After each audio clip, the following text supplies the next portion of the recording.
आप सभी लोगों का मेरे इस यूट्यूब चैनल पे दिल से स्वागत है। अगर आप मेरे चैनल पे नए हैं तो प्लीज़ इस चैनल को सब्सक्राइब कर लीजिएगा और जो बगल में जो घंटी का आइकन है उसे ज़रूर दबा दीजिएगा ताकि मेरे चैनल पे आने वाली सारी वीडियो का नोटिफिकेशन आप तक पहुंचता रहे। सभी बीसी सखी से मैं एक बात ये कहना चाहूँगा कि अगर किसी भी बीसी सखी को ब्लॉक के बीएमएम के द्वारा अगर ये कहा जाता है कि जो उनका 75,000 लोन है, वो 22 महीने में या अपना 10 महीने में 15 जो भी है कि अपना जो समूह के खाते में वो जो लोन का पैसा है वो जमा करने के लिए बोला जाता है, तो प्लीज़ आप अपना जमा ना करें, क्योंकि जब तक सरकार के द्वारा ऑफिशियल कोई गाइडलाइन नहीं आ जाता इसके लिए, तब तक आप अपना लोन का एक रुपये भी समूह के अकाउंट में डालने की कोई ज़रूरत नहीं है। अभी आप अपना जो काम कर रहे हैं उस पैसे से अपना काम करें। दूसरी चीज़ मैं ये कहूँगा, सरकार जो है अभी जैसे कि आपका जो बीसी सखी काम कर रही हैं, उनका मानदेय भी आना चालू हो गया है और बैंक के द्वारा जो है कमीशन भी बढ़ा दिया गया है। लेकिन इस कमीशन को बढ़ाने के बाद भी जो बीसी सखी की आमदनी है इतनी ज़्यादा अच्छी नहीं हो पाई है। 4,000 मानदेय आ रहा है वो 6 महीने के लिए है, अगर उसके बाद सरकार देती है तब तो ठीक है, लेकिन अभी तो ये पता है ना कि हमें 6 महीने के लिए मानदेय है, उसके बाद तो आप टोटली कमीशन भेज दो।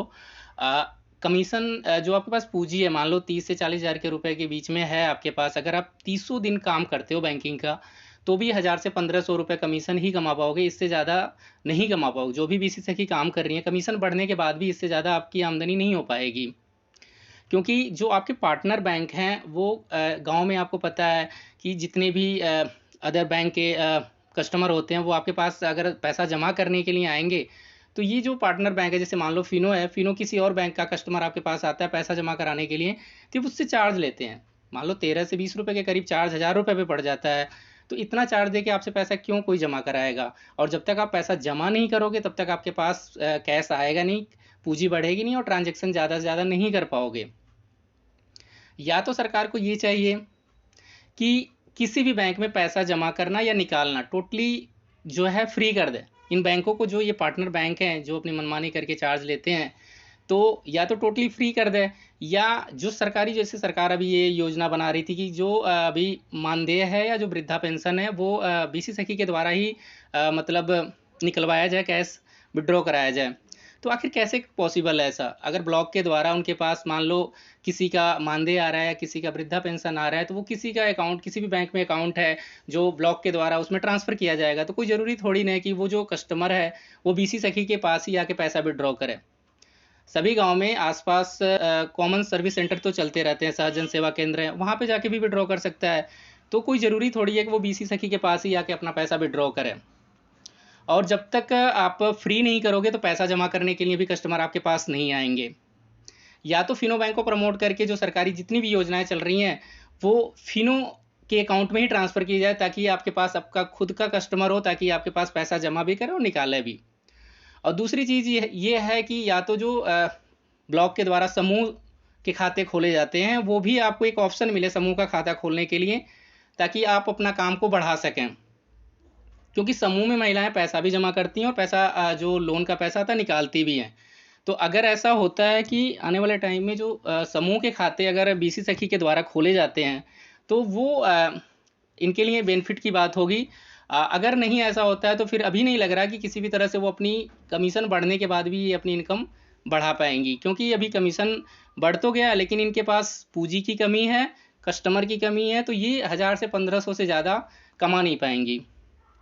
पूरा दिन देने के बाद, पूरा दिन काम, जैसे बैंक जाओगे, पैसे निकाल के लेकर आओगे, उसके बाद आप अपना घर पे आके विथड्रॉ करोगे। इतना सारा काम करने के बाद 1000 से 1500 रुपए आपकी कमाई होगी, इससे ज़्यादा नहीं। मानदेय अगर रेगुलर है तब तो ठीक है, लेकिन मानदेय का भी अभी कोई क्लियर कट नहीं है कि आने वाले टाइम में मानदेय आपको 6 महीने के बाद भी दिया जाएगा कि नहीं। ऊपर से बैंकों के द्वारा 20 ट्रांज़ैक्शन का जो एक प्रेशर है कि 20 ट्रांज़ैक्शन करेंगे तभी आपका मानदेय आएगा। हाँ, ठीक है, जो अगर आप 20 ट्रांज़ैक्शन पे ही अगर आप मानदेय देते हैं तो ये रेगुलर करो ना। ये मानदेय जो आप 4000 दे रहे हो, 20 ट्रांज़ैक्शन या 30 ट्रांज़ैक्शन कर दो। जो काम करने वाली बीसी सखी होंगी वो काम करेंगी और उनको मानदेय मिलेगा। क्योंकि अभी जब तक इनकी इनकम नहीं बढ़ेगी, ये लोन का जो पैसा है ब्लॉक के द्वारा किसी भी तरह से अगर बीसी सखी को डराया धमका के अगर पैसा लेना चाहते हैं ब्लॉक वाले, तो कोई नहीं भर पाएगा। क्योंकि इनकी इनकम ही नहीं है। ये पूरी तरह से समर्पित हैं बीसी सखी का काम करने के लिए, टोटली अपना फुल टाइम दे रही हैं, बैंक जा रही हैं, पैसे निकाल रही हैं और गाँव में पैसे लाके उसको विथड्रॉ भी कर रही हैं। लेकिन उसके बावजूद भी इनकी कमाई नहीं बढ़ पा रही है। तो अगर कमाई नहीं बढ़ेगी तो जो 75,000 का लोन है वो सरकार कैसे लेगी? नहीं ले पाएगी। तो सरकार को चाहिए कि या तो मानदेय को रेगुलर किया जाए, या जो भी बैंकिंग की पूरी जो सेवाएं हैं वो गांव में बिल्कुल फ्री की जाएं, चाहे वो कैश विड्रॉल हो या कैश डिपॉजिट हो, किसी भी बैंक से हो, चाहे वो सेंट्रल बैंक से हो, एसबीआई से हो, पीएनबी से हो, किसी भी बैंक से हो, सरकारी प्राइवेट किसी भी बैंक से पैसा निकालना और पैसा जमा करना टोटली फ्री होना चाहिए बीसी सखी के लिए।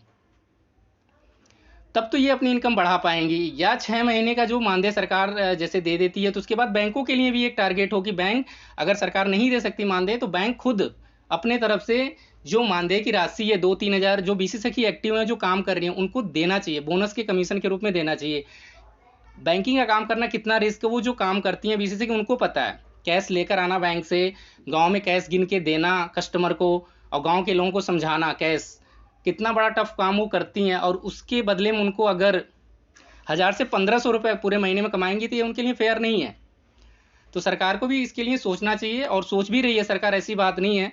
मुझे ऐसा लगता है कि शायद आने वाले टाइम में सरकार आपका मानदेय रेगुलर जरूर करेगी, ऐसा लगता है, क्योंकि इनकम बढ़ाने का एक यही रास्ता है सरकार के पास कि मानदेय आपका रेगुलर किया जाए। दूसरा, बहुत सारी बीसी सखी हैं जिनका अभी तक मानदेय बैंक में नहीं आया है। उसके पीछे का रीज़न यही है कि बहुत सारे बैंक हैं, आपस में उन बैंकों का विलय हुआ है, जिसकी वजह से आईएफएससी जो कोड है वो चेंज हो गया। उस टाइम जब आपने अप्लाई किया था अपने पोर्टल पे, जो बीसी सखी का जो ऐप है, उस पर आपने जो बैंक की डिटेल अपनी डाली थी, उस समय आईएफएससी कोड कुछ और रहा होगा, और अभी के टाइम पे चेंज हो चुका है, जिसकी वजह से आपका मानदेय आपके बैंक में नहीं आ पाया होगा। दूसरा रीज़न ये हो सकता है कि आपने बैंक डिटेल भरने में भी कुछ गलती कर दी होगी। और तीसरा, या तो ये हो सकता है कि आपके खाते में पैसे आ चुके हैं और अभी तक आपने काम स्टार्ट नहीं किया हुआ है, या आपने काम स्टार्ट कर दिया है, जो बैंकों के द्वारा जो अपना कंडीशन थी कि 20 ट्रांजैक्शन आपको करना ही है, तो वो आपने अभी तक नहीं किया है।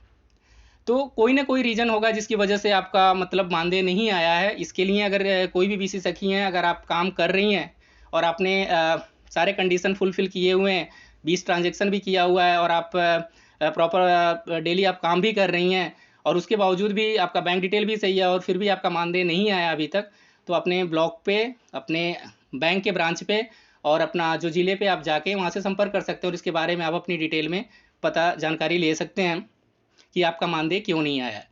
यही छोटी सी जानकारी आप लोगों के साथ शेयर करनी थी। अगर आपको मेरा वीडियो अच्छा लगता है तो प्लीज़ इस वीडियो को लाइक कर दीजिएगा और कमेंट कर दीजिएगा, और अभी तक सब्सक्राइब नहीं किया तो प्लीज़ सब्सक्राइब कर लीजिएगा। मेरा वीडियो देखने के लिए आप सभी लोगों का दिल से धन्यवाद। मिलते हैं अगले वीडियो में।